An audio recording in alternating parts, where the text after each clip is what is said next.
Awesome. Well, thank you. Very glad to be here. And thanks for everyone for joining us this afternoon. Real quick, by the way of introduction, before getting to the real meat of the conversation, my name is Patrick Eichmann. I'm the general manager here at Remerge in the Americas. And today I am joined by a colleague, Andreas, and we'll do a quick introduction of Andreas in a moment, to talk to you a little bit about how to think about your creative strategy in a post-IDFA world. Now, before we get into the real meat of the conversation today, we do want to provide some quick context around Remerge and who we are, because I think that's a really important understanding going into the latter part of the conversation. We are doing this virtually, so if we were all together in a conference room, we'd be able to see people raise their hands if they have questions and so forth. So we do want to make this interactive. So if you do have questions or comments, please bring those forward through the platform, and we'll try to do our best to address some of these things as we get through the deck itself. So in terms of our agenda today, we're going to just cover off on a quick overview of Remerge, and then we really want to spend most of the time in the conversation talking about how to be thinking about the creative strategy in a post-IDFA world.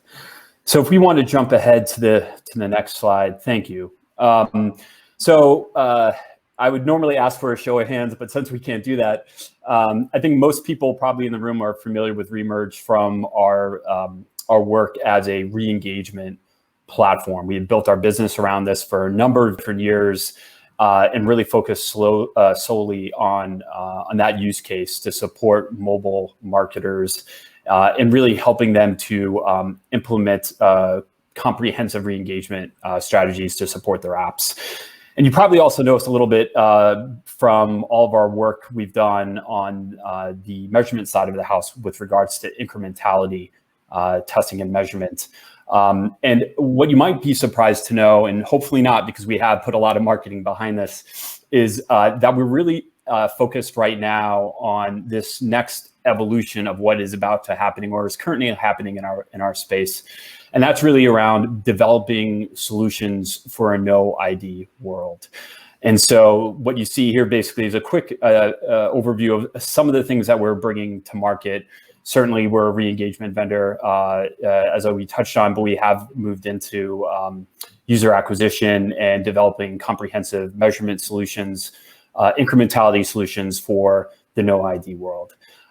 Today's not about a Remerge pitch, so if there are questions about how we can support your organization, please feel free to reach out to any one of us over the course of the conference today or thereafter. We'd love to tell you a little bit about that. Just moving on, it is important to talk a little bit about why we're here today, right? And so we're here because of the deprecation of the IDFA and how that's going to impact our business going forward.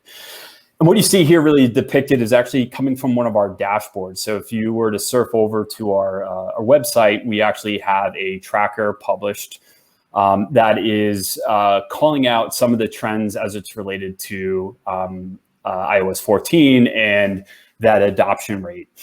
And so one of the interesting trends that I was looking at is we're seeing about a 60-40 split at this point. If I were to really look at US traffic with regards to bid requests coming through with IDs or no IDs. So 60% of the traffic we're seeing right now still has an ID appended to it, 40% doesn't. But that has changed quite a bit. If I were to look back another week, a week prior, you would see that rate look different. That was about 70-30. So we are seeing the adoption rate starting to accelerate. We're understanding that CPMs associated with no ID traffic are certainly less expensive, and there's great opportunity there. But this does raise a lot of fundamental questions for marketers around how to develop their campaigns, how to optimize these campaigns. And today, what we really want to spend that time on is how to think through your creative strategies with the understanding that one-to-one messaging, right, and personalized messaging is not going to be possible as it used to be.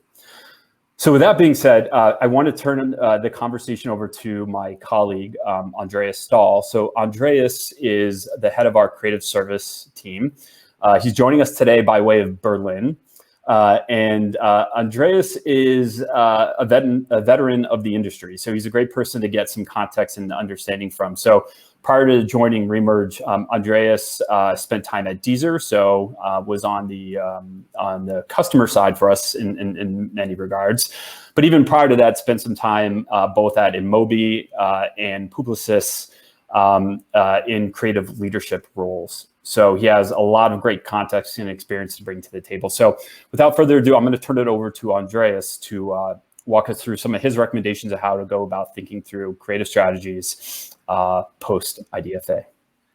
Well, thank you very much, Patrick, for that great introduction. So what I'm going to do is I will walk you a little bit through what the way we analyze creative and the way we look at creative, which aspects of that need to be modified and why. And then as a result of that, how you want to be able to improve based on that to set up a continuous improvement in your creative strategy. So these are the three portions of it. And if there's any questions, and I don't know where I would be seeing any questions, but if there's any questions, please let me know. I'm happy to sort of address anything right away or afterwards, whichever way works. So to start with, we'll be looking at specifically creative modifications, i.e. what I would call changes on the surface, like what changes in the look of things, what changes in that setup. So to start with, the way we structure our analysis of creatives is there is three general portions of it, and the first one of this is for design is the layout aspect. So on a very basic level, what we look at is use of space and visual balance. What use of space means is we want to make sure that the ads fit the inventory. So if there's an interstitial size, you want to make sure that the content fits that. If there's a banner, you scale that down. It's somewhat on a basic level, so that's really straightforward. This is not a thing that changes. Similarly, visual balance, you want to make sure that the different visual elements that you're playing with, as in logo, headline, CTA, that they are in a good relationship to each other and that it's visually balanced out. Again, not a thing that really changes, but this is something that you always want to keep an eye on one way or the other. Secondly to this is we're looking at brand design elements. So there's two main aspects to this. There's graphic elements, which can be like brand design elements or like with the associated property. Basically, you want to use visual elements that are closely associated with the brand. And I don't mean the UX. I mean, if you have any brand assets visually, frames, colors, fonts, etc., that are associated with the brand, that's what you want to be looking at. And then secondly, characters. If you have characters, if you maybe have been working with sort of a sponsorship and there's people that are associated with your brand, you want to be able to feature them and show them properly. Again, nothing here particularly changes from before to post-IDFA, so most of the changes actually in that sense aren't in the design elements. The only thing that you need to make sure works even afterwards is part of the experience element. That is the third section of the design, and there's the main element here is something that I call visual coherence. So to explain that really quickly, the way that works is you want to make sure that the experience of the user is as seamless as possible. And by that I mean, if you'll be sent from the ad into the app store, ideally you want that to feel like a natural progression, i.e. the ad already looks a little bit like an app store, so you know what to expect. In retargeting, traditionally, you want to make the ad look as much as the app as possible. So again, the progression is as seamless as possible. However, if you're running in a post-ID world, you don't really know which one of these applies. Like, you don't know if this is somebody that has yet to install the app or whether this is somebody who already has it installed and will be redirected directly inside of the app. So basically, the main change here on a design level, and it's really the only change on the design level, is you don't want to lean too hard into making it look like the next step of the process. Something that can work really well in the ID world when you know where you're taking the users. When you don't know, that's not something you can defer on. So these very explicit, like app store looking ads at the same time as very explicitly in-app looking ads, that's something you want to avoid. So that's really the only design element that you want to take care of. Secondly, there's copy elements that you want to look at. So there's overall two different kinds of copy in my view. functional copy and brand copy. And we're talking in terms of functional copy, again, use of space, similarly to the design is, you want to make that match the space. You want to make the amount of copy match the space. You want to make the content match the space. That doesn't really change. However, CTA is on a very basic level something that changes. So again, you want to make sure that it aligns with the next step in the user journey.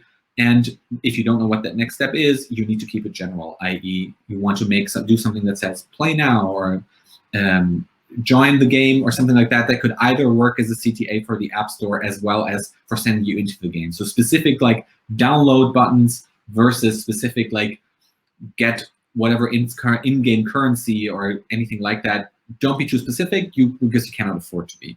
On the brand copy side, again, two aspects. One is taglines. So what I would want to point out is if you have any taglines that you're known with or that you're using in a lot of other connected properties, you want to leverage this as much as possible. We see this a lot with brands that for performance ad don't think so much in terms of brand elements, especially not copy. But this is a general recommendation of ours. Make sure that if you have wording, if you have lines that you're connected with, feature them. But this is not a recommendation that changes post-IDFA. What does change is messaging clarity. So in this particular case, you want to make sure you explain as much as possible what's going to happen next. And if you don't know, then you need to step away from like giving specific messages. Like the ad that I'm showing here on the left is a specific retargeting wording. This is not something that you can really do if people have yet to install it and may not know the functionality inside as well. So to give a short summary, that's really what this looks like. These are the three elements in terms of the visuals and in terms of the copy that need to be modified. And that is visual coherence, CTA, and messaging clarity. And in all of these, basically, you have to deal with the merging of the audiences, i.e. make sure that you don't target anything specifically, that you don't say anything specifically that might not match the next experience. Then second part of this, changes under the hood. So what I'm talking about is what is the mechanism, what changes in the functionality of the ad. And this has two aspects in general. One is what I would call general marketing mechanism. As I said here, special events, special offers, gift, discount, time limitation, new content. Like what is the rationale with which you're trying to engage your users specific to this point in time where you're getting to them. So again, this is not something that really necessarily changes before and after IDFA, before and after having the ID or not. So in that case, these all apply as much as they would have in UA before. However, these are the things, and I'll get to that in the part 3, these are the things that we want to be testing, i.e. Which ones of these work for you. Because as much as everybody always wants to give recommendations for like every aspect of everything and have like a list of like 12 things to definitely do, in our experience, this is not usually true. And you want to figure out what elements work for you and what functions for you specifically and what doesn't make a difference for you in terms of performance. And this can vary wildly, even with very similar apps, just because on the way they're positioned, the way the things users are used to in their experience. So anyway, bottom line here is this varies and you want to test this. There's no general recommendations, as in no general changes that we would recommend. However, ad customization is one of the things where there are some changes. So in general, the way you can customize your ad is in 3 ways, which is either individual item recommendations, generalized item recommendation, or context-based item recommendations. And individual item means you use a user's ID to show them items, offers, products that are specifically related to their history. This does not apply to everybody, but it applies to some people.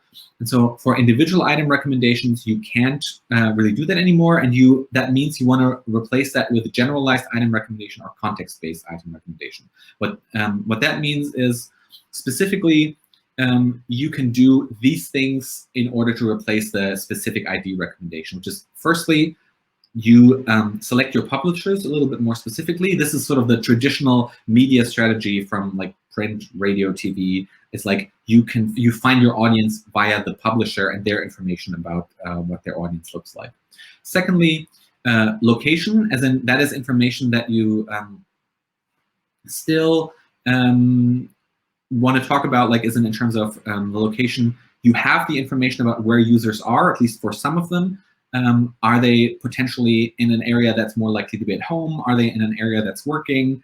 Sort of like offices. These are general information you can leverage. Thirdly, time-based. This is, for example, useful for maybe food delivery, where you automize like food delivery in the morning is breakfast, and then there's lunch specials, and then there's dinner specials, and the ad knows on its own what time it is and will deliver time-sensitive messaging.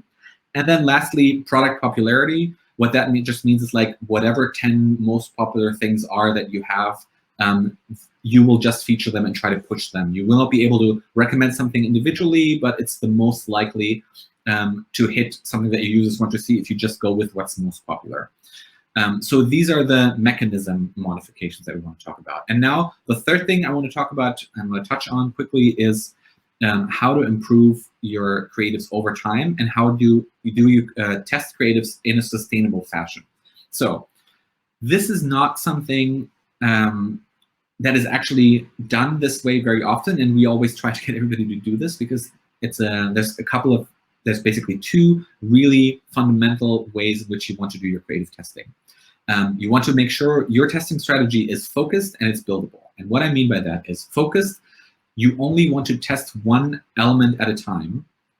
And what that means is if you do one element at a time, you can pinpoint exactly what the performance difference was based on this particular element. You do not want to modify more than an individual item. You want to feature a character or not feature a character. You want to prominently have a headline in there or you don't. Whatever variations you have within your ads, you want to figure out what the individual impact is of all those different elements. And then you want to do that one at a time so you can nail that down. And then secondly, buildable is important. You want to test the elements of one ad, i.e. if you do one test over time, you can add elements to it that have sort of individually proven to have worked.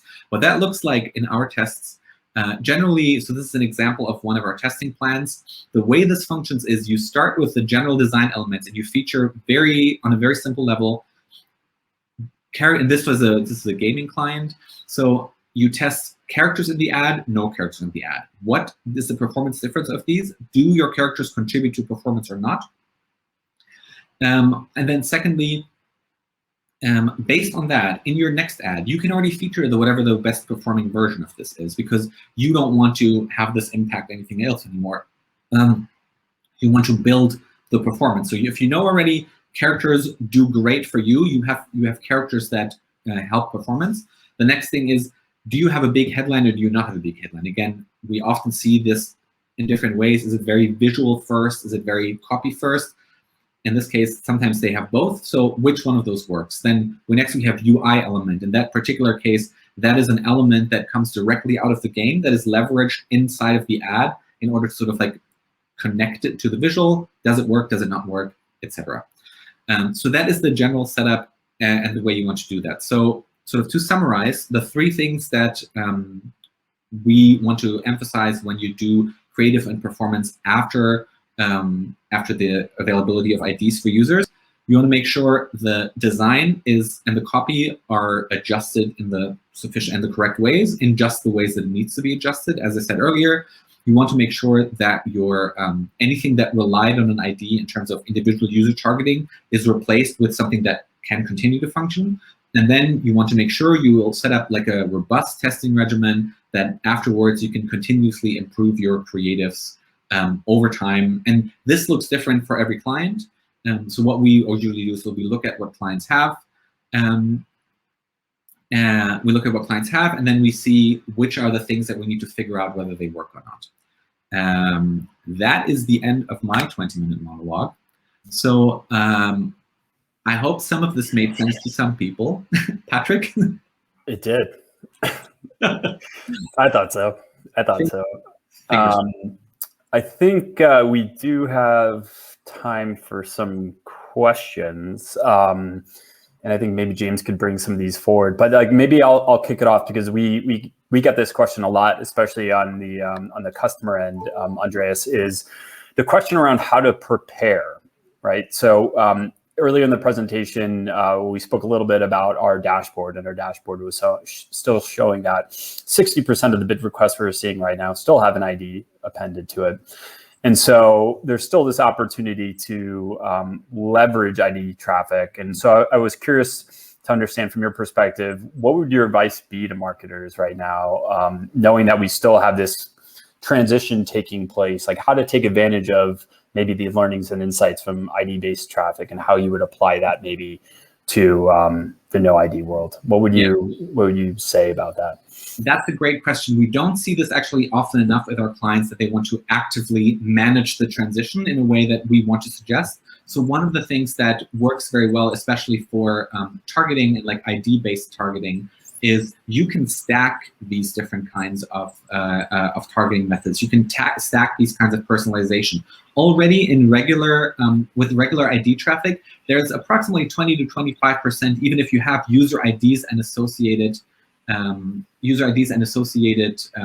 information and products for a particular user, there's always 20 to 25% of like you find a user and then it doesn't work, the product doesn't show, so you already want to have a fallback for that. So already you can integrate these mechanisms into sort of the funnel of like what you're delivering to users, and that gives you an idea of how well these different elements work. Like for example, you can test with, for your food delivery, you can test with a time-based fallback, and you can already figure out, does this work for you? And you can do this without any performance impact in your ongoing campaign. Like you always lose 25% anyway, like that's just for anybody how that works. You can leverage that to test out which one of these targeting substitutes work. So basically, do it already. We can layer these substitutes in your ads as they are, and you can leverage that as it is. I see a question. Okay, we have a question that came in. The question is, what type of resources and skills do marketing teams need now post iOS 14 versus previously? Well, I have thoughts about this, but we thought you would. So. Well, you're in luck today. So one of the things that I also don't see as much, but which is not really something that we can do much about. So if I'm talking about like what on the client side needs to change, is what a lot of people don't see yet, and what is a thing that is coming is not just the folding together of user acquisition and retargeting, is that technically also brand advertising gets folded into this as well. And nobody's really looking at, I mean, barely anybody's looking at the merging of retargeting and UA. And then nobody's looking at sort of like what happens when you fold brand into that as well. Because basically on a functional level, brand campaigns are now on a product level indistinguishable from any other campaigns. And so this is one thing where you want to be able to look at that, because this is an effect that all of these have, all of your campaigns have an effect, and they now also have an effect for on your brand metrics. And I know a lot of our clients anyway, they don't really leverage their brand metrics, like on a very on a very basic level. Brand awareness and brand consideration are sort of like the first ones. So even for gaming clients, like how many people have heard of you, and how many people would consider using or like going with you. And these are numbers that are affected by your performance campaigns as well. And since you cannot really distinguish that from your brand campaigns anymore, you need to start considering the brand effect that your performance campaign has. So, you know, the long story to get to the point, what type of resources and skills do they need post? What I would suggest is look into brand metrics, and you want to take, because this is now folded into what performance is doing anyway. And so to keep an eye open for the brand aspects of it is, I think, the big change to before. UA and retargeting both work on a performance level, so it's usually more of a natural fit for marketing teams. Brand aspects is usually new, but it's going to play an important role. So that is my thing. I hope that makes sense. Yeah, thank you. We have another question that came in from the audience. The question is, are you seeing results with clients from these new approaches, and how tough is it to get things to work right now? Wow. One thing that I would want to point out is like, these approaches aren't technically new. Like all of these things that I'm suggesting, like IDFA basically means certain functionality falls away. it's not like there has now been new things that have been introduced. So basically, everything that I'm suggesting now are things that were previously already possible, but you didn't need to use them because you had ID. So on a technical level, this is not actually particularly difficult to get these targeting. So for example, the things that I listed under what you can do instead of retargeting by user ID, or like by targeting instead of ID, you can already do all of these things. So it's not usually a technical problem to get these to work. The problem is more so, from our side anyway, if anything, is that the integration with the measurement, it becomes a little bit more tricky. So like, sure, a lot of people have not used SK Ad Network properly. So to set a marketing department up with the difference in information flow that comes out of that is usually important. But basically, I think what I'm saying is, I am not the problem. So creative is not the problem, at least not on a functional level. It tends to be more of the technical integration changes, and that's where the setup changes. Got it. Okay. We have another question for you. So yes, from the audience, and want to get your opinion on this, but the question is, what tools would you recommend to produce creative iterations and variations at scale without putting a motion designer on every variation? And I'm curious to get your opinion on this. Yes.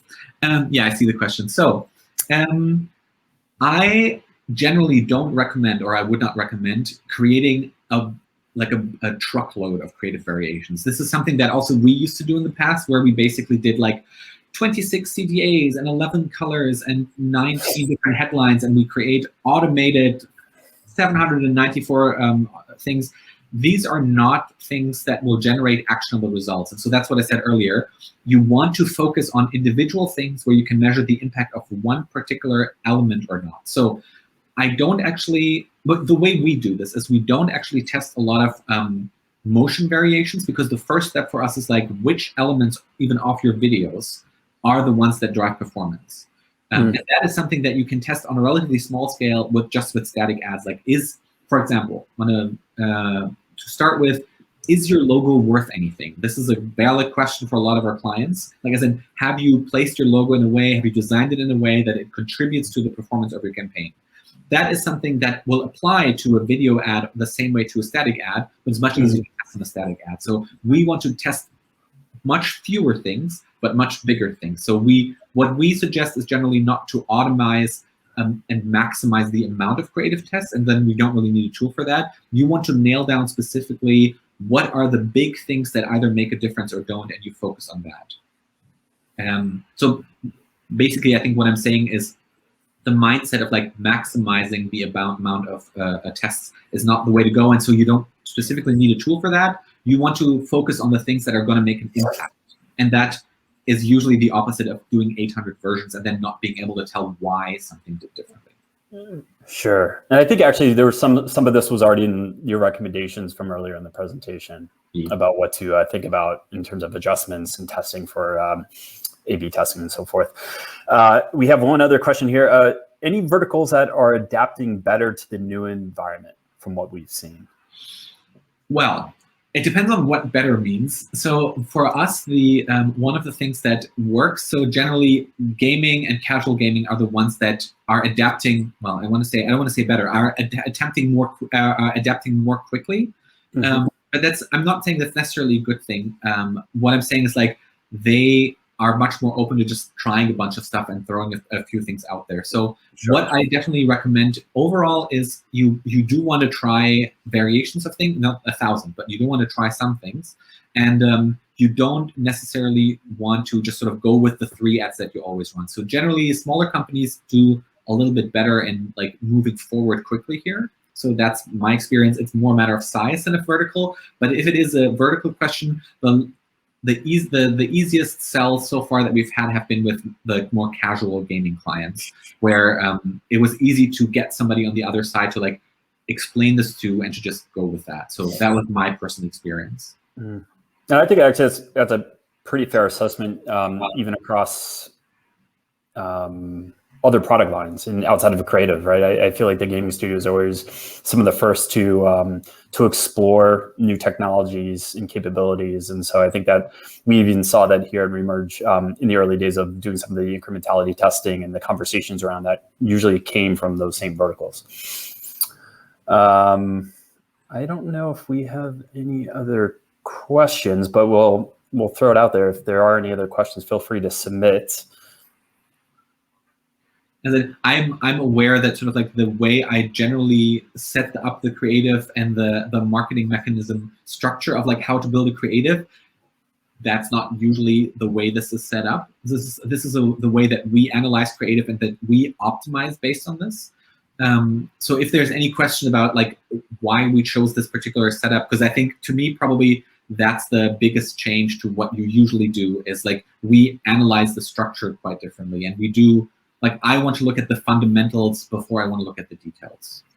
So that is probably my main the main point that I'm trying to make with this presentation. I don't have any other discussion points though. So for me that is perfect. I've said all the useful things that I was going to say today. I hope there was something in there that people haven't heard before. Sure, I'm sure they left better for it. I'm sure they did. Well, thank you everyone for joining us this afternoon, and thanks again to James and the team at Promotion Summit for having us this afternoon.